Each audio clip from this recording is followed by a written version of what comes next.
प्रभात। मैंने भाई नेविल को बताया था इस प्रातः और आने वाली बेदारी के लिए मेरा गला बस थोड़ा सा खराब था। मैं इस प्रातः आपको प्रचार करने का यत्न नहीं करूंगा क्योंकि मेरा गला बहुत खराब है, लेकिन बस ये छोटा झुंड जो कि यहाँ पर है, मुझे शायद संडे स्कूल का पाठ लेना होगा। उसके बाद उन्हें बस कुछ समय तक के लिए प्रचार करने दो, अतः हम करेंगे। मैं यहाँ पर बाइबल से बस एक छोटा सा पाठ लूंगा, किसी ऐसी बात के विषय में जिसके ऊपर हम 15-20 मिनटों तक बोल सकते हैं, और शायद प्रभु हमें उसमें से कुछ बात को प्रदान करेगा।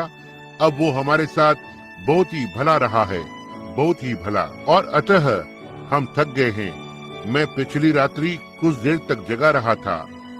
उसके बाद जब से मैं आया हूँ तब से बहुत सारे फोन आ रहे हैं, और मैंने ध्यान दिया और मेरे छोटे लड़के के पास मुट्ठी भर कांच के मोती थे। वो बस उन्हें खा रहा था और चबा रहा था। वे शीशे के थे और वो उसे निकल रहा था जो कांच के थे, और अतः हमने उसको पकड़ा और उसके छोटे से मुंह को धोकर उसे बाहर निकाला। तब फिर रात्रि के अधिकतर समय में हम उसके साथ में थे। अतः मैं इस प्रातः एक प्रकार से थका हुआ हूँ, और मुझे ठीक तुरंत ही 12 बजे निकलना था। केंटकी के लिए प्रस्थान करना था, और केंटकी में जाकर किसी नियुक्त भेंट को करना है, और फिर इस आने वाले सप्ताह में हमारी सभाएं हैं, और मैं अब बस प्रयत्न करना चाहता हूँ। यदि मैं ऐसा कर पाऊँ तो बस कुछ रात्रि तक बस बोलना चाहता हूँ। मुझे ठंड नहीं लगी है। मैंने बस इतना अधिक प्रचार किया है, इतना तक मेरी आवाज चली गई है, समझे। ये 4 महीनों से लगातार कर रहा हूँ, आप समझे। और अतः फिर उसके बाद फिर मुझे कनाडा जाना है, और फिर अपनी नियमित सभाओं के लिए और विदेश जाने के लिए वापस आना है। अब जब मैं वहाँ पर बैठा हुआ था, लियो और जीन से बातचीत कर रहा था, बस कुछ क्षणों पहले मैं यहाँ उस वचन के लेख के विषय में सोच रहा था जो कि हम इस प्रातः उपयोग कर सकते हैं। यदि अब पहले मैं वहाँ पर कुछ मिनट के लिए बैठने वाला था, मैं बहुत थका हुआ था, और मैंने सोचा वो बात ठीक नहीं लग रही है। मेरा वहाँ पीछे कमरे में बैठना, और सभा के लोग यहाँ बाहर हैं। क्यों हो सकता है प्रभु वहाँ पीछे ना आए? मैं यहाँ बाहर आना चाहता हूँ जहाँ पर वो उपस्थित है। अतः मैं ये विश्वास करता हूँ कि मैंने उन कारणों में एक को देख लिया है जो कि मुझे इस प्रातः यहाँ पर लेकर आए हैं। भाई लिटिलफील्ड यहाँ पर हैं। जी हाँ, वह मुझसे सभा के कुछ क्षण बाद मिलना चाहता था। और भाई लिटिलफील्ड वहाँ ऊपर टेनेंसी से हैं, वहाँ पर जहाँ बड़े हमने एक बहुत बड़ी सभा को हाल ही में एक उच्च विद्यालय की व्यायामशाला में की थी। मैं बस उस शहर के नाम को नहीं बता पा रहा हूँ। भाई लिटिलफील्ड आप कहाँ पर हैं? Cleveland, tenancy. और अतः हमारा वहाँ पर एक अद्भुत समय रहा था, और वह मुझे हेलो कहने के लिए आ रहे थे, और अतः मैंने उन्हें बताया कि वो इस प्रातः यहाँ पर आ जाएं। हम इस प्रातः कहीं पर जा रहे थे, कहीं तो, और कुछ मित्रों के पास जिनको कि हम मिलना चाहते थे, ना ही प्रचार करने के लिए, बस भेंट करने के लिए, क्योंकि मैंने उनसे वायदा किया था। और फिर भाई लिटिलफील्ड यहाँ पर थे, और डॉक्टर बीलैंड और वे लोग यहाँ पर थे, और सो मैं बस आना चाहता था और इस प्रातः उन्हें मिलना चाहता था। यही कारण था कि मैं यहाँ पर आ गया। अतः अब कुरिन्थियों की किताब में बस उसके 10वें अध्याय में और उसके पहले के 4 या 5 पद, आइए हम बस उनके ऊपर कुछ क्षणों के लिए मनन करें ताकि हमारे भाई को प्रचार करने का समय मिलने पाए। अब आए हम पहले बस उसकी उपस्थिति में अपने सिरों को झुकाएं। धन्य स्वर्गीय पिता, वास्तव में हम कृतज्ञ हृदय के साथ, नम्रता के साथ इस दिन आपके समक्ष झुकते हैं, जीवन की अच्छी चीजों के लिए धन्यवाद देने के लिए। और हम इस बात का एहसास करते हैं कि जीवन स्वयं में एक महान संघर्ष है। यदि हम यह एक प्रकार से नहीं कर रहे हैं, हम किसी दूसरे में इसे कर रहे हैं, परंतु किसी महिमामय दिन युद्ध समाप्त हो जाएगा और हम यीशु को देखेंगे, जिसको कि देखने की बाट हमने जो ही है, जबकि हमने उससे प्रेम किया है और उसके साथ में परिचित हो गए हैं और उसके संबंधी हैं।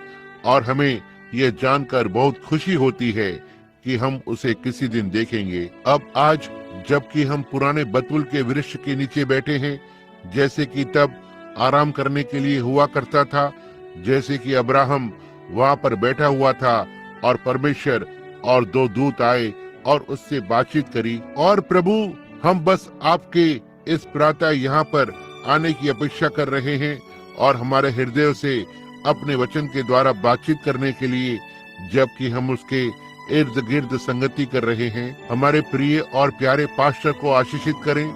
प्रभु, हम ये प्रार्थना करते हैं कि आप उन्हें सामर्थ और साहस प्रदान करेंगे। प्रभु, हम आपसे ये प्रार्थना करते हैं कि आप इस छोटी सी कलीसिया को और उसके सेवकों को और उन सबको जिनका संबंध यहाँ से है आशीष करेंगे, और उन सभी को जो कि यहाँ पर आते हैं, केवल यहाँ पर नहीं परंतु दूसरे स्थानों पर भी आपकी कलीसिया जो कि सारे विश्व में है, उन भाइयों को आशीषित करें जो कि हमसे इस प्रातः यहाँ पर मिलने आए हैं, जो कि इस सभा में हमारे साथ हैं। हम आपसे ये प्रार्थना करते हैं कि आप उन्हें संभालेंगे और उन सबके साथ में होंगे। हमारे पापों को क्षमा करें और अपने वचन के द्वारा हमसे बातचीत करें। हम ये मसीह के नाम में मांगते हैं, आमीन। यदि मैं गलती नहीं कर रहा हूँ तो भाई कोट्स इस प्रातः यहाँ पर बैठे हुए हैं। वह थे उस रात्रि उनके लिए प्रार्थना करने के लिए वेटेरन अस्पताल गया था कैंसर के। भाई और बहन कोट्स, आपको इस प्रातः यहाँ पर अंदर देखकर हमें खुशी है। अब कुरिन्थियों की किताब में और उसके 10वें अध्याय में, यह कुरिन्थियों की किताब सुधार की किताब है। हमें कुरिन्थियों की किताब को लेना चाहिए। ये सारे नए नियम में केवल एक ही कलीसिया थी जिसमें कि ऐसा प्रतीत होता है कि अगुवों को उनके साथ में इतनी अधिक परेशानी हुई, परंतु कुरिन्थियों हमेशा ही परेशानी में रहे। पौलुस जब उनके मध्य में आया, किसी के पास अन्य अन्य भाषा थी, किसी के पास में भजन था और किसी के पास में अनुभूति थी और सनसनाहट थी, और उसको हमेशा इन कुरिन्थियों को सीधे पथ पर रखने में परेशानी होती रही। यदि हम ध्यान दें, वो कुरिन्थियों को गहरी बातें नहीं सिखा सकता था। वे बस एक बच्चे की तरह से थे। वह उनके साथ उस महान बातों के अंदर गहराई में नहीं जा सकता था। जिन संदेशों को उसने इफिसियों को प्रचार किया था और रोमियो को बताया था और उन्हें गहरी बातें बताई थी, क्योंकि वे उसे ग्रहण करने के योग्य नहीं थे। वे उन छोटी सनसनाहटों और उस प्रकार की बातों के ऊपर बहुत अधिक निर्भर थे। बस अच्छा, प्रभु का धन्यवाद हो, मुझे ये मिल गया, मेरे पास एक प्रकाशन आया, मेरे पास एक भजन है, मेरे पास एक भविष्यवाणी है। और पौलुस ने कहा, ये सब बातें जाती रहेंगी, समझे। उनमें से हर एक बात, उन पर बस बहुत अधिक भरोसा नहीं किया जा सकता है। और अतः परंतु वह जिस बात पर कलीसिया को लाना चाह रहा था वो लंगर था, जहाँ पर हमारे पास मसीह में एक लंगर होता है, जहाँ पर हम सनसनाहटों पर भरोसा नहीं करते हैं, हम प्रकाशनों पर भरोसा नहीं करते हैं, हम इन बातों पर भरोसा नहीं करते हैं, केवल हम मसीह में भरोसा करते हैं। विश्वास के द्वारा हम वहां पर जाते हैं।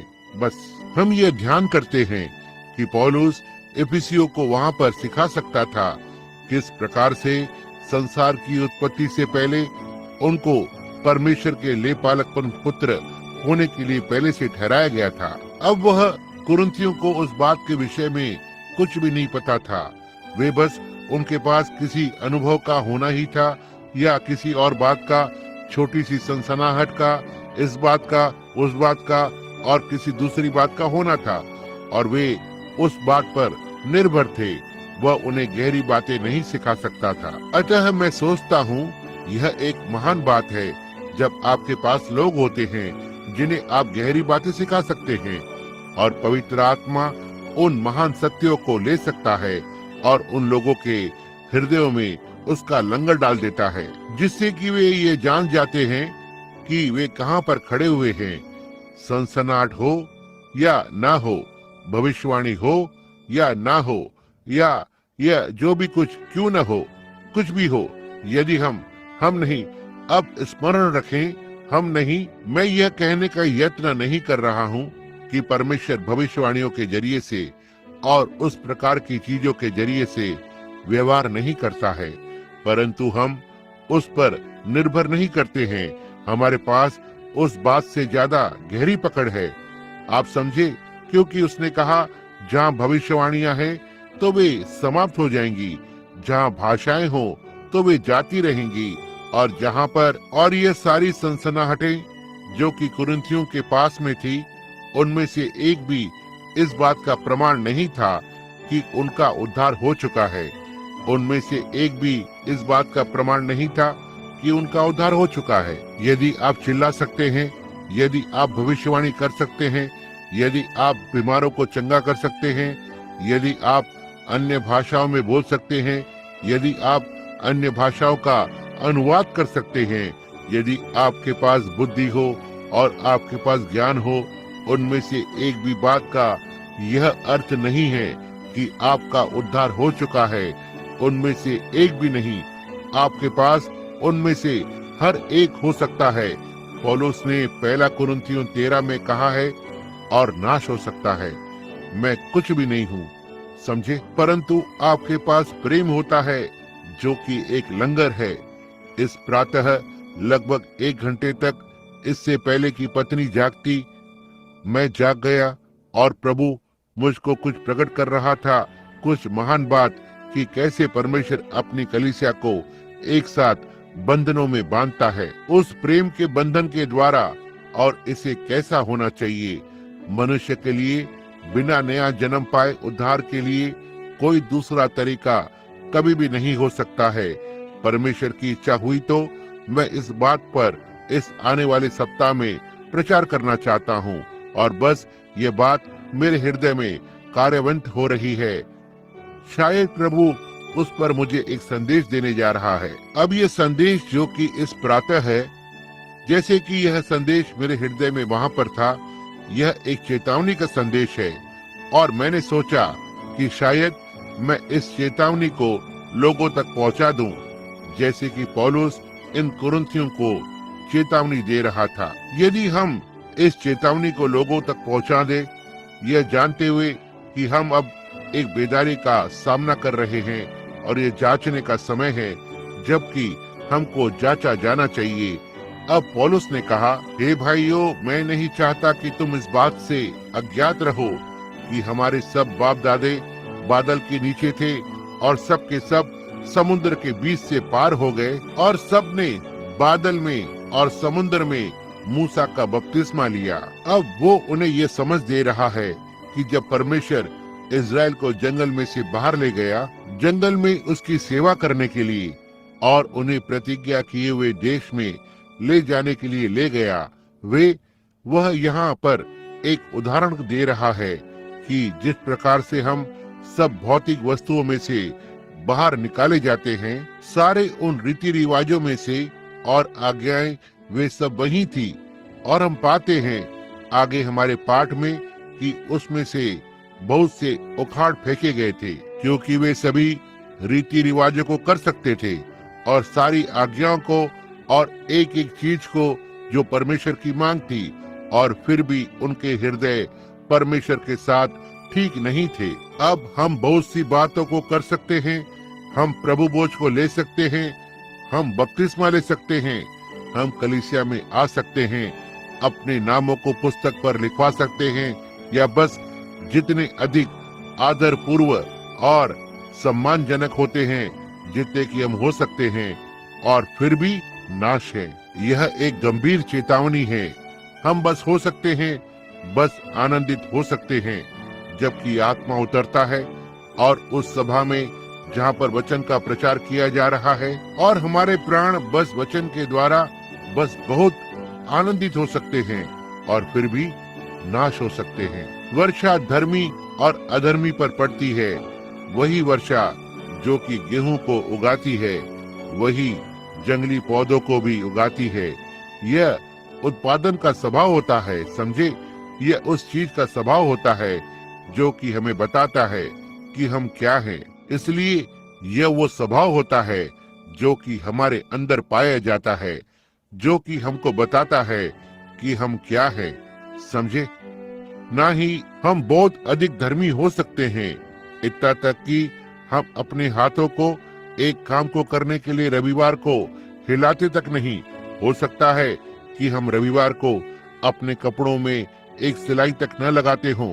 हो सकता है कि रविवार को भोजन खरीदने में हमें धार्मिक अनुभूति न होती हो, और हो सकता है कि हम बहुत ही धार्मिक हों और बहुत ही धर्मनिष्ठ हों, परंतु फिर भी यदि हमने वास्तविक रूप से परमेश्वर की आत्मा से नया जन्म नहीं प्राप्त किया है, हम बस व्यर्थ में आराधना कर रहे हैं। अतः अब यह बहुत ही कठोर बात है और हम वास्तव में उसका पता लगाना चाहते हैं और सत्य को जानना चाहते हैं, क्योंकि स्मरण रहे हमको इस बात में दूसरा मौका नहीं मिलने जा रहा है। यह बस इस बार ही है। अतः अच्छा होगा कि आप वास्तविक रूप में निश्चित हो जाएं। अब ध्यान दें, हे भाइयों, मैं नहीं चाहता कि तुम इस बात से अज्ञात रहो। अब ये कुरिन्थियों के लोग, मैंने पहले स्थान पर क्या कहा था, वे अपनी अनंत आशाओं को किसी सनसनी के अनुभव पर आधारित कर रहे थे। पौलुस ने कहा, बस वहाँ पर कहा, जब मैं तुम्हारे मध्य में आता हूँ, एक के पास ये होता है और एक के पास वो होता है, और एक कहा, अब सभी यह ठीक बात है, हमारे पास उस बात के विरोध में कुछ नहीं है, परंतु फिर भी यह वो बात वो नहीं है जिसके विषय में हम बात कर रहे हैं, समझे। यह वो बात वो नहीं है। मुझे याद है जब मैं पहले परिवर्तित हुआ था और मैंने आत्मा के कार्य को देखना आरंभ किया, और किस तरह से यह बात होती थी कि कुछ लोग बस सच्ची वास्तविक आत्मा की नकल करते थे और इस प्रकार से करते थे कि यह वही होगा, क्योंकि यह बताना असंभव था कि कौन गलत है और कौन सही है। मुश्किल बात थी। और मैंने एक व्यक्ति को देखा जिसे कि मैं जानता था, और मनों के गुप्त विचारों को परखने के द्वारा मैं ये जान गया कि ये व्यक्ति किसी और व्यक्ति की पत्नी के साथ रह रहा था, और वो यहाँ पर खड़ा हुआ था और अन्य भाषा में बोल रहा था और अनुवाद कर रहा था और हर एक चीज कर रहा था और संदेशों को ला रहा था। और मैं दूसरे व्यक्ति को एक ऐसे स्थान पर पाया जहाँ पर मैं उससे कुछ क्षणों तक बातचीत कर सकता था, और वो एक सच्चा वास्तविक मसीह था। और मैंने सोचा, कैसी आत्मा कर सकता है वही आत्मा जहाँ पर मैं, यह तब था जब मैंने पहली बार पेंटिकॉस्ट को देखा था, और ऐसा मिशावाका इंडियाना में था। और मैं आपको बताता हूँ, निश्चित रूप में पहले कुछ घंटों तक जब मैं वहां पर रहा था, मैंने सोचा मैं दूतों के मध्य में हूँ, और अगले कुछ ही घंटों में मैंने सोचा कि मैं दुष्ट आत्माओं के मध्य में हूँ। जब मैंने उस बात को देखा था, इन दो व्यक्तियों को देखा था, एक संदेश दे रहा था, एक अनुवाद कर रहा था। मैंने कभी भी अन्य भाषाओं में बोले जाने को और उस प्रकार की बातों को पहले कभी नहीं सुना था। मैंने उन आत्माओं को देखा, वे कैसे चल रही थी।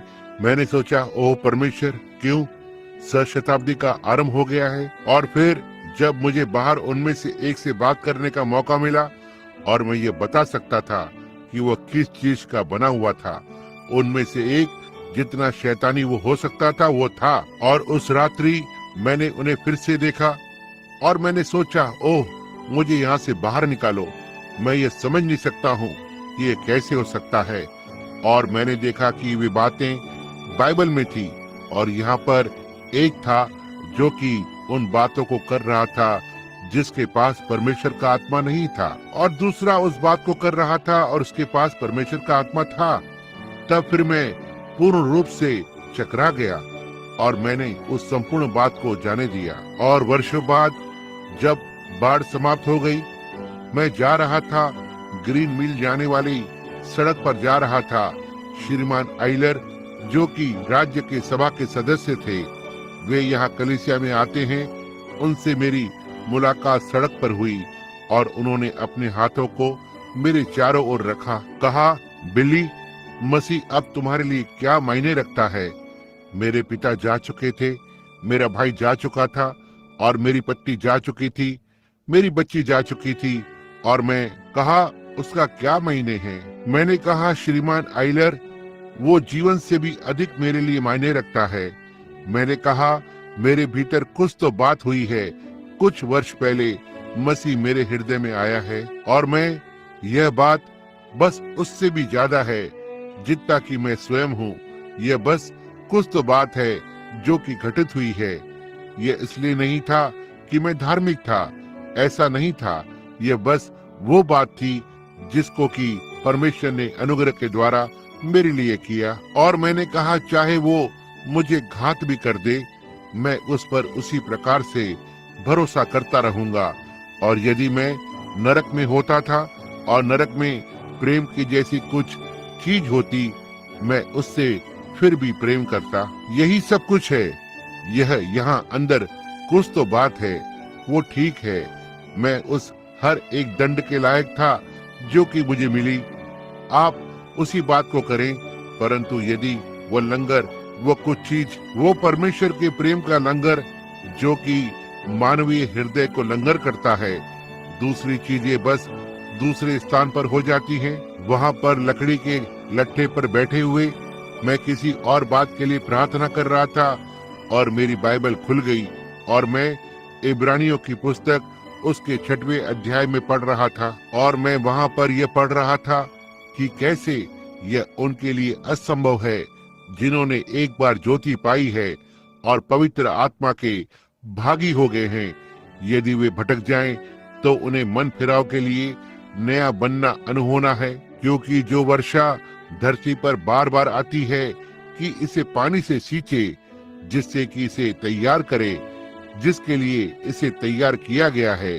पर यदि वो झाड़ी और ऊंट कटारे उगाती है तो निकम्मी और श्रापित होने पर है और उसका अंत जलाए जाना है। और पवित्र आत्मा मुझसे उस विषय में बातचीत करता रहा। वो क्या बात है? मैंने उस बात को फिर से पढ़ा और तब एक दर्शन आया और मैंने संसार को अपने सामने घूमते हुए देखा। वह पूरी तरह से समतल था और जैसे कि उसमें जुताई की गई हो और बोने के लिए तैयार हो। और एक व्यक्ति सफेद वस्त्रों में बीज बोने के लिए निकला। जब वो पृथ्वी की गोलाई के चारों ओर गया, तब एक और व्यक्ति काले वस्त्र पहने हुए आया जो कि बीजों को बो रहा था। और जब वे बीज जो कि अच्छे व्यक्ति ने बोए थे ऊपर आए, वे गेहूं थे। और जो कि बुरे वाले थे जिसे काले व्यक्ति ने बोए थे, जब वे ऊपर आए और वो काले वस्त्र पहने हुए था, वह ऊपर आए और वो जंगली पौधे थे और ओह, वे एक दूसरे के विपरीत थे। और दर्शन में एक बड़ा अकाल आ गया और छोटे गेहूं के पौधे ने अपने सिर को झुका लिया। वो बस जल के लिए बहुत अधिक प्यासा था। और जंगली पौधों ने अपने सिर को नीचे झुकाया, वह जल के लिए प्यासा था।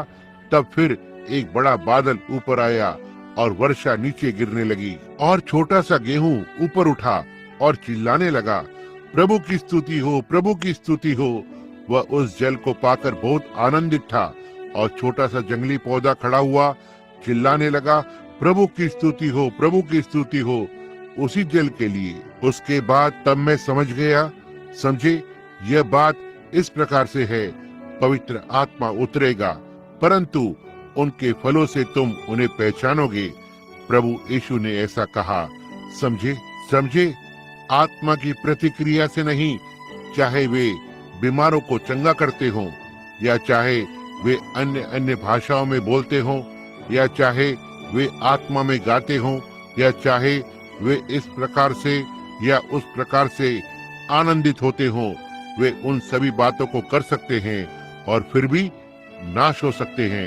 यह तो आपका जीवन है जो कि आपके अंदर होता है, फिर से जन्म का अनुभव। अब पौलुस कुरिन्थियों को इसी बात को बताना चाह रहा था। मैं फिर भी, हे भाइयों, मैं नहीं चाहता कि तुम इस बात से अज्ञात रहो कि कैसे हमारे सब बाप दादे बादल के नीचे थे और सब के सब समुन्द्र के बीच से पार हो गए और समुन्द्र में मूसा का बपतिस्मा लिया। उनमें से हर एक जन जंगल में गया था। यीशु ने कहा, वे सभी जो कि प्रभु प्रभु कहते हैं प्रवेश नहीं करेंगे, परंतु वही जो कि मेरे स्वर्गीय पिता की इच्छा को पूरी करता है। यह वो बात नहीं है जो आप कहते हैं। आप सुसमाचार का प्रचार कर सकते हैं और फिर भी नाश हो सकते हैं। निश्चित रूप से यह बस छोटे बच्चों की चीजें नहीं है, यह पूर्ण रूप से यह गहरी बात है। और मसीहत कोई छोटी सी ऐसी ही हल्की सी मनगढ़ंत बात नहीं है, जैसे कि अच्छा मैं कलीसिया जाऊंगा और मैं जानता हूँ कि वहाँ पर जाना मेरा कर्तव्य है। यह मसीहत नहीं है भाई, यह मसीहत ना ही, यह कुछ वो बात है जो कि परमेश्वर ने किया है। परमेश्वर ने आपको मसीह में चुना है और प्रेम रूपी उपहार के रूप में मसीह को दे दिया। और यदि यह परमेश्वर की बुलावट है, चुनाव है, और यदि हमारे पास उस प्रकार के व्यक्ति बनने का अवसर है और फिर हम उसे संसार की छोटी सी चीजों के लिए ठुकरा देते हैं। अब जब हम आगे बढ़ते हैं, आप ध्यान से सुने। और सभी ने एक ही आत्मिक मन्ना में से खाया। क्या आपने उस बात को सुना? तीसरा पद, और सभी ने एक ही आत्मिक मन्ना में से खाया। वो किसके विषय में बात कर रहा है? कलीसिया के रीति रिवाजों के विषय में। लोग कलीसिया आते हैं और कहते हैं कि उन्होंने पश्चाताप किया है और मसीह में प्रभु यीशु मसीह के नाम का बपतिस्मा लिया है, और उन्होंने भी उस जंगल में वैसा ही किया। पौलुस ने कहा, वही बात कुरिन्थियों ने की थी। वे अंदर आए थे और मसीह में बपतिस्मा लिया था। मसीह को बाहरी रूप से ग्रहण किया था, उसे व्यावसायिक रूप में ग्रहण किया था, बौद्धिक रूप में उसे ग्रहण किया था। परंतु भाई, यह बुद्धिजीवी होने से कहीं ज्यादा है। यह उस बात से बहुत परे है। इसमें वास्तविक रूप में एक जन्म होता है।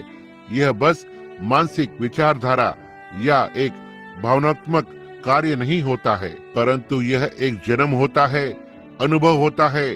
कुछ ऐसी बात होती है जो कि हृदय के ठीक अंदर जाती है और अंदरूनी अस्तित्व को बदल देती है। दूसरे शब्दों में, वो आपको उस बात को करने को लगाता है जो कि आप नहीं करना चाहते। यह आपको उनसे प्रेम करने को लगाता है जिनसे प्रेम किया नहीं जा सकता। यह आपको भिन्न रूप में व्यवहार करने को लगाता है, जितना कि आपने कभी सोचा भी नहीं होता है कि आप ऐसा करेंगे। और जब स्थितियां खड़ी होती हैं, यह आपका लंगर होता है। आपको यह सोचना नहीं पड़ता है, क्या मैं यह कर पाऊंगा? ओह नहीं, यह वो बात नहीं कि क्या मैं ऐसा कर पाता हूँ कि नहीं। इसे मेरे लिए पहले ही बनाया हुआ है। मसीह जो कि मुझ में है, उसने ये स्वयं बनाया है और मैं बस उसके लंगर में केवल भरोसा करता हूँ। क्या ही अद्भुत बात है। ध्यान दे, उन सब ने प्रभु बोझ लिया था। वो प्रकाश जो कि वहाँ था, हम जानते हैं कि वो स्वाभाविक प्रक्रिया थी, क्योंकि वो एक छोटी सी पाले के जैसी चीज थी जिसकी वर्षा स्वर्ग से होती थी। छोटे से टुकड़े जिन पर शहद लगा हुआ होता था। ये वो पतली रोटी बस एक पपड़ी के समान होती थी, एक छोटा सा बिस्कुट जैसा, और उसके ऊपर शहद लगा हुआ होता था। और वे सब इसके भागीदार थे। हर एक जन लाल सागर में से होकर गया और सब ने बादल में और समुद्र में होते हुए मूसा का बपतिस्मा लिया। परमेश्वर के दास के रूप में उसके निर्देशों का पालन किया। उन सभी का बपतिस्मा उसमें हुआ था। वे सभी अनुकरण करने वाले थे, जैसे कि हम आज कर रहे हैं। पवित्र आत्मा के द्वारा चलाए चल रहे हैं, जो कि मसीही कलीसिया का महान शिक्षक है। हमारी अगुवाई पानी के बपतिस्मे में से होते हुए जाने के द्वारा हो रही है। और उसने कहा, और उन सभी ने एक सा मन्ना खाया। वो इसने क्या किया था? वो मन्ना कोरा और उसके झुंड के लिए भी गिरता था। ठीक उसी प्रकार से जैसे कि वह मूसा, कालेब और यहोशू के लिए गिरता था। वे सभी एक साथ मिश्रित थे, सभी बपतिस्मा के भागीदार थे, सभी सदस्यता के भागीदार थे, सभी अंगीकार करने में भागीदार थे और अब सभी प्रभु भोज के भागीदार थे। आप समझ गए? इस गंभीर चेतावनी की ओर देखें और आराधनालय के लोगों इस बात को नीचे गहराई तक बसा लें। याद रखें, यह आपका अनंत गंतव्य स्थान है जो कि ठीक उस बात पर टिका हुआ है। आप इसे बस ऐसे ही ना जाने दें जैसे कि यह छोटी हल्की सी चीज या ऐसे ही कुछ तो है। यह ऐसी कुछ तो चीज है जिसके प्रति हमें अवश्य ही आदर के साथ आना है। यह कुछ ऐसी बात है जिसका अर्थ यह है कि क्या हम आज के बाद जीवित रहेंगे कि नहीं। उन सभी ने लाल समुद्र में से होते हुए मूसा का बपतिस्मा लिया था। उन सभी ने उस आत्मिक अस्तित्व, उस बादल और आग का खंभा का अनुकरण किया। इन सभी की अगुवाई एक ही दूत के द्वारा हुई थी। वे सभी एक ही पास्टर के द्वारा बाहर आए थे। उन सभी का बपतिस्मा समुद्र में हुआ था। उन सभी ने एक ही आत्मिक भोजन किया था और वो मन्ना मसीह था। मसीह नीचे आता था। मन्ना स्वर्ग से हर रात्रि नीचे आता था लोगों को उनकी यात्रा में पोषित करने के लिए, और वे यहाँ पर नाश हो गए। और मसीह स्वर्ग से आया और अपने जीवन को दिया ताकि जो कोई उस पर विश्वास करे वो नाश न हो परंतु सनातन का जीवन पाए। मसीह नीचे आया और हमारा मन्ना बन गया ताकि हम इन एक ही आत्मिक आशीषों में से खाने पाएं। इसलिए पवित्र आत्मा ठीक लोगों के मध्य में गिर सकता है और सभी के लिए मसीही और गुनगुने और आधे विश्वासी और सीमा रेखा के विश्वासी वे उसी एक में से खाते हैं, परंतु उस बात का अर्थ अभी भी वो नहीं है। ओह, मैं सोचता हूँ कि मेरे पास शब्द होते कि मैं इस बात को आपको अच्छी तरह से समझा पाता और यहाँ पर उपस्थित हर एक जन के हृदय में कसकर बांध पाता। और देखिए, यह क्या ही गहरी बात है। यह वो बात नहीं है जिसके साथ में खिलवाड़ किया जा सके। यह बस कलीसिया में जाना नहीं होता है। अब सुनिए, उन सभी ने एक ही आत्मिक मन्ना खाया। उसके विषय में सोचें। आत्मिक मन्ना। ओह, आप कहते हैं मैं जानता हूँ कि मेरा उद्धार हो चुका है। हालेलुया। मैं आत्मा में चिल्लाया। मैंने ऐसा अनुभव किया। इस बात का उससे कुछ भी लेना देना नहीं है। आप समझे कि किस प्रकार से हम अपने अनंत गंतव्य स्थान को किसी सनसनी महसूस होने के ऊपर आधारित करते हैं। क्या आप देख सकते हैं इस दिन में जिसमें हम रह रहे हैं कि कैसे लोग अपने गंतव्य स्थान को बस एक छोटी सी सनसनी महसूस होने पर आधारित करते हैं। ओह, कहते हैं मैं जानता हूँ कि मुझे यह मिल गया क्योंकि मुझे अनुभव हुआ कि सामर्थ मेरे अंदर से होकर गई। मैंने ऐसा किया। हो सकता है कि वह बिल्कुल ठीक बात हो और आप फिर भी नाश हो। ओह, यदि हमारे पास बस कुछ समय होता। आइए हम यहाँ पर बस कुछ समय के लिए पहला कुरिन्थियों 13 निकालें और ठीक यहाँ पर सुने पौलुस का इसके बारे में क्या कहना है। यदि मैं मनुष्यों और स्वर्गदूतों की बोलियां बोलूं और दैविक प्रेम न रखूं जो कि प्रेम है, तो मैं एक ठनठनाता हुआ पीतल और झंझनाती हुई झांझ जैसा होता हूँ। यदि मैं भविष्यवाणी कर सकूं और उन सारे भेदों को समझूं और उन सब प्रकार के ज्ञान को जानूं और मुझे यहाँ तक पूरा विश्वास हो कि मैं पहाड़ों को हटा दूं, परंतु प्रेम न रखूं तो मैं कुछ भी नहीं। उस सख्त बूढ़े प्रेरित को देखिए जो कि इस सनसनी महसूस होने वाली कलीसिया में इस बात को समझा रहा है, जो कि अपनी आशाओं को किसी सनसनी होने पर आधारित कर रहे थे। अब यह संडे स्कूल है। यह सुधार का स्थान है। यह एक शिक्षा का स्थान है और उस व्यक्ति पर हाय जो पुलपिट पर खड़ा होता है और पथ से भटकाता है। भाई, यह वो समय है जब हम वचन से वचन की तुलना करें यह ठीक बात है। और यदि मैं अपनी संपूर्ण संपत्ति कंगालों को खिला दूं या अपनी देह जलाने के लिए दे दूं और प्रेम न रखूं तो मुझे कुछ भी लाभ नहीं है। समझे? आपके सारे अच्छे कार्य, आपके सारे अच्छे कर्म, सारी वो अच्छी आत्मिक चीजें जो कि आपके पास है, सारे दान जो कि आपके पास है, सारी सनसनी जो आपके पास है, सारा आनंद जो आपके पास है, सारी शांति जो आपके पास है, आरंभ से ही उसका उस बात से कुछ भी लेना देना नहीं है। उस विषय में बस कुछ क्षण के लिए सोचिए और कलीसियाओं के विषय में सोचें। हमारी बड़ी बड़ी कलीसियाएं, प्रेस्बिटेरियन, मेथोडिस्ट, बैप्टिस्ट और संप्रदाय, वे यह सोचते हैं कि क्योंकि वे कहते हैं मैं विश्वास करता हूँ, और वे अंदर आते हैं, अपना नाम पुस्तक पर लिखवाते हैं, इससे बात समाप्त हो जाती है। वे कितने दूर हैं। हमारे पेंटिकॉस्टल लोग यह सोचते हैं अच्छा क्योंकि उनको एक छोटी सी सनसनी महसूस हुई है, उनको अच्छा अनुभव हुआ, उन्होंने अन्य भाषा में बोला है, उनके हाथों पर लहू आया है, उनके चेहरे पर थोड़ा सा तेल आया है, या कुछ ऐसी बात हुई है, हमें यह मिल गया है। ओह, वे 100 लाख मील दूरी पर हैं। आप इसे समझ गए?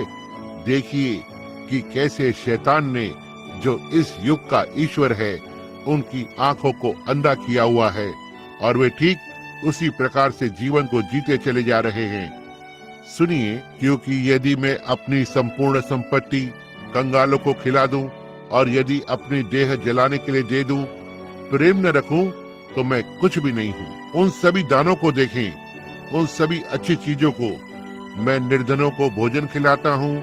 मेरे विषय में ऐसा है कि मेरा हृदय बहुत अच्छा है। मैं यह करता हूँ, मैं वो करता हूँ, मैं कलीसिया जाता हूँ, मैं अन्य भाषा में बोलता हूँ, मैं भविष्यवाणी करता हूँ, मैं बीमारों को चंगा करता हूँ, मैं सुसमाचार का प्रचार करता हूँ, मैं इन बातों को करता हूँ। पौलुस ने कहा, फिर भी मैं कुछ नहीं हूँ। इन सभी चीजों की शारीरिक रूप से नकल की जा सकती है। अब वो क्या कहता है? प्रेम धीरजवंत है और कृपाल है, प्रेम डाह नहीं करता, प्रेम अपनी बड़ाई नहीं करता है और फूलता नहीं है, वह अनरीति नहीं चलता, वो अपनी भलाई नहीं चाहता। जरा सोचें, झुंझलाता नहीं, बुरा नहीं मानता। दैविक प्रेम, प्रेम प्रेम क्या है? यह परमेश्वर है। परमेश्वर आपके पास में कैसे आता है? एक जन्म के द्वारा। समझे? अब उन सभी ने मूसा का बपतिस्मा लिया था, उन सभी ने प्रभु भोज को खाया था, उन सभी के पास एक ही आत्मिक मन्ना था जो कि परमेश्वर के पास से आया था। उनमें से हर एक ने एक ही चीज खाई थी। और आज हम ठीक यहाँ पर खड़े होकर और वचन को सुनते हैं और उस पर आनंदित होते हैं और मन्ना को लेते हैं और उसे खाते हैं और कहते हैं, ओह हालेलुया, वह बहुत अच्छा है, ओह मैं इसकी प्रशंसा करता हूँ। हाँ, मेरा बपतिस्मा कलीसिया में हुआ था। मैं अपने कार्य को लेता हूँ और उसे करता हूँ। मैंने अपना नाम पुस्तक पर लिखवाया है। मैं एक विशेष सदस्य हूँ। यह सब कुछ पूरी तरह से व्यर्थ है यदि वहाँ ऐसा कुछ भी नहीं है जो कि परमेश्वर ने किया हो। यदि ऐसा है, वे चीजें तो आपने की थी, वे वो चीजें थी जिनको कि आपके विश्वास ने उत्पन्न किया था। परंतु जब तक परमेश्वर ने आपके लिए कुछ नहीं किया है नए जन्म के लिए, अब बस कुछ क्षण, अब चौथा पद, और सब ने एक ही आत्मिक चट्टान का जल पिया, क्योंकि वे उस आत्मिक चट्टान से पीते थे जो उनके साथ साथ चलती थी, और वो चट्टान मसीह था। उन सभी ने उस सोते में से पिया, वे आनंदित हुए। तब फिर उस बात का क्या अर्थ है? गेहूं और जंगली पौधे दोनों आत्मिक जल को पाकर आनंदित हुए। हम कलीसिया जाते हैं, हम बाकी सभी के साथ ताली को बजाते हैं, हम बाकी सभी के साथ चिल्लाते हैं, बाकी सभी के साथ फर्श पर ऊपर और नीचे कूदते हैं, हम बाकी सभी के साथ मिलकर परमेश्वर की स्तुति करते हैं, हम बाकी सभी के साथ मिलकर भविष्यवाणी करते हैं, हम बाकी सभी के समान अन्य भाषा में बोलते हैं, हम बाकी सभी के समान बीमारों के लिए प्रार्थना करते हैं, परंतु उसने कहा, अब सुने, जबकि हम थोड़ा और आगे जाते हैं। अब मैं 1 मिनट के लिए रुकना चाहता हूँ। ओह, उस बात पर, वो चट्टान मसीह था। वो चट्टान मसीह था। वो वहाँ पर वास्तविक रूप में था, जैसे कि वो आज आत्मिक रूप में है। वो मन्ना, वो भोजन जो कि वचन है, जो कि परमेश्वर के पास से, स्वर्ग से आता है। मसीह परमेश्वर का वचन है और हम वचन को खाते हैं। समझे? हम बैठते हैं जैसे कि हम संदेश में इस प्रातः बैठे हुए हैं। हम सुनते हैं, हमारे प्राण आगे बढ़कर और वचन को पकड़ लेते हैं। हम वचन के द्वारा जीते हैं। उसने कहा, वे सभी एक ही आत्मिक मन्ना में से खाया करते थे और उन सभी ने जल पिया। सब ने एक ही आत्मिक चट्टान से जल को पिया और वो चट्टान मसीह था। उसके विषय में सोचें। अब वो क्या करने जा रहा है? यहाँ इस बात को अंत करने जा रहा है। वो उन कुरिन्थियों को चेतावनी दे रहा है, सावधान रहो कि तुम क्या कर रहे हो। जब मैं तुम्हारे मध्य में आता हूँ, एक के पास स्तुति गान होता है, एक के पास अन्य भाषा होती है, एक के पास ये होता है, एक के पास वो होता है, एक के पास भविष्यवाणी होती है, एक के पास प्रकाशन होता है, एक यह कर रहा होता है, एक वो कर रहा होता है। सावधान रहो, अपना विश्वास उस बात पर आधारित न करो। वे सभी चीजें ठीक हैं, उनका अपना स्थान है और कलीसिया में है, परंतु कभी भी अपने उद्धार को उस बात पर आधारित न करो। यदि तुम्हारा जीवन परमेश्वर के वचन से मेल नहीं खाता है, तब परमेश्वर के साथ ठीक होने का यही समय है। अब ध्यान दें, और यह चट्टान, यह वो चट्टान थी जो कि जंगल में थी। और मैं चाहता हूँ कि आप ध्यान दें, जब परमेश्वर ने मूसा को बुलाया और उसे मिस्र में फिरौन के जुए के नीचे से इजराइल की संतानों को छुड़ाने के लिए भेजा था, उसने कहा, यह तेरे हाथ में क्या है? और उसने कहा, यह एक लाठी है। और उसने लाठी को लिया और जमीन पर फेंक दिया और वो सांप बन गई और वह मूसा वहां पर से भागा। फिर उसने उसे उठा लिया और वो उसके हाथ में लाठी बन गई। और वो लाठी जब वो मिस्र में गया, उसने उसको मिस्र के ऊपर आगे किया और ढांसे आ गई। उसने लाठी को आगे किया और विपत्ति आ गई। यह परमेश्वर का न्याय था। परमेश्वर का न्याय उस लाठी को आगे करने में था। और फिर ध्यान दें, इससे पहले कि लाठी को वास्तविक रूप में प्रयोग किया जाता, मूसा ने अपने हाथ को अपनी छाती पर रखा और वो कोढ़ में बदल गया। जैसे कि हर एक व्यक्ति आरंभ से ही पापी होता है, उससे बचने का कोई तरीका नहीं होता है। आप पाप में जन्म लेते हैं, कुकर्म में ढाले जाते हैं और संसार में झूठ बोलते हुए आते हैं। हो सकता है कि आपका समर्पण आपकी माँ की कलीसिया की वेदी पर हुआ हो सकता है कि आपका जल से छिड़काव हुआ हो सकता है कि आप यह और वो रहे हों, परंतु आप आरंभ से ही पापी हैं। फिर एक और बात है, परमेश्वर ने कहा, अपने हाथ को अपनी छाती में वापस डाल दे, उसकी छाती के ऊपर रख। उसने अपने हाथों को परमेश्वर के आदेश पर फिर से रखा जहाँ पर हम लाए गए थे। पहले उसका हाथ एक कोड़ी था। आपको पहले एक पापी के रूप में परमेश्वर के द्वारा लाया गया था, न ही चुनाव करने के द्वारा, परंतु स्वभाव के द्वारा। तब आप फिर से वापस जाते हैं और जब वो बाहर आता है, हाथ साफ और शुद्ध था। वो यह दिखा रहा है कि इससे पहले कि वो न्याय की लाठी को चलाए, उसे एक साफ किया गया हाथ होना है, इससे पहले कि वो उसे हिला सके। और कोई भी सेवक, कोई भी शिक्षक, मैंने इस प्रातः किसी बात को सुना जिसने कि वास्तव में मेरे लहू को जमा दिया।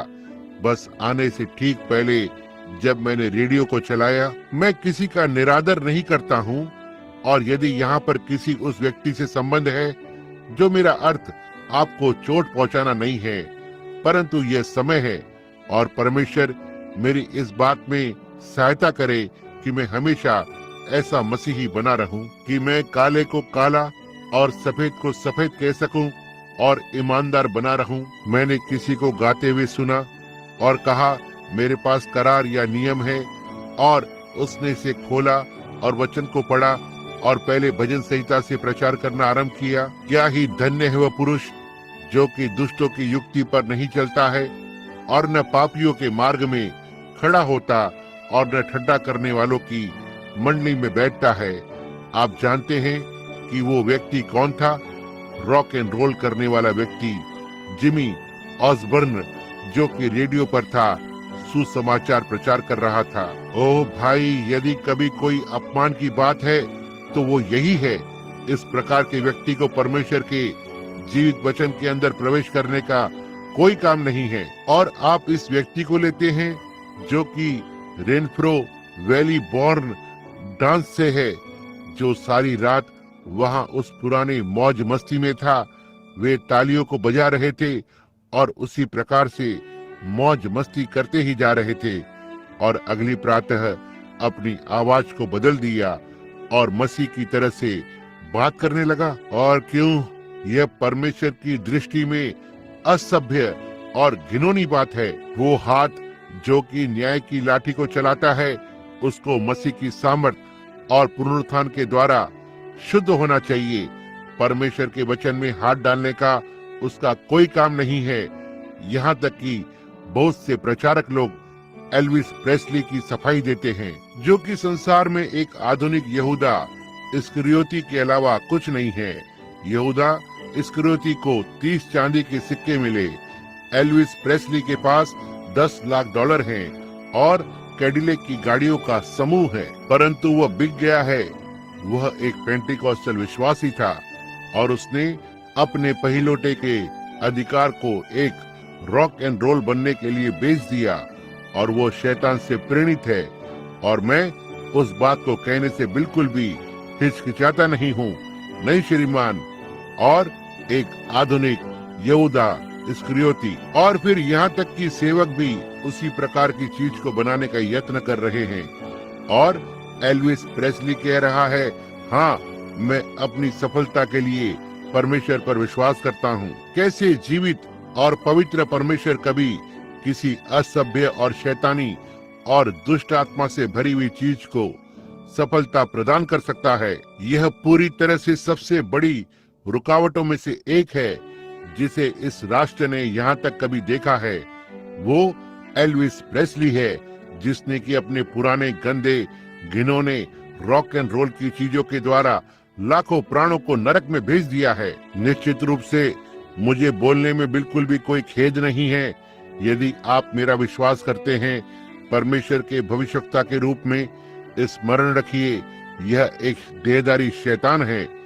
पूरी तरह से यह सही बात है। और जिमी ऑसबॉर्न और उन लोगों का परमेश्वर के वचन के साथ कोई काम नहीं है और न ही उस व्यक्ति का है जो कि परमेश्वर के नाम को व्यर्थ में लेता है, उस जगह लेता है जहां शोर शराबा और उत्सव हो रहा होता है, और उन रॉक एंड रोल में और उसी प्रकार के असभ्य चीजों में लेता है, और फिर किसी भी पुलपिट पर आता है और परमेश्वर के वचन को बोलता है। इन कलीसियाओं में बहुतेरों के साथ आज यही मामला है।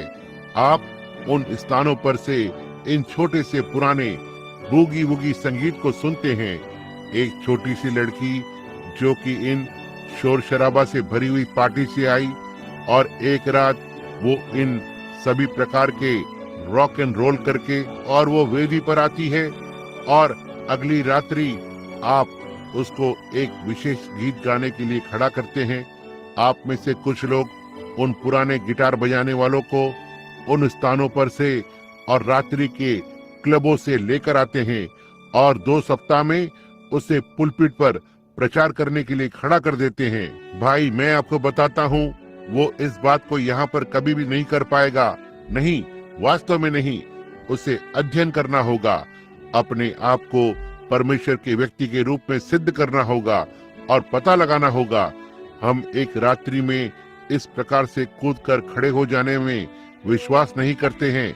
यही कारण है कि कलीसिया आज इस स्थिति में है। हमें सत्य की आवश्यकता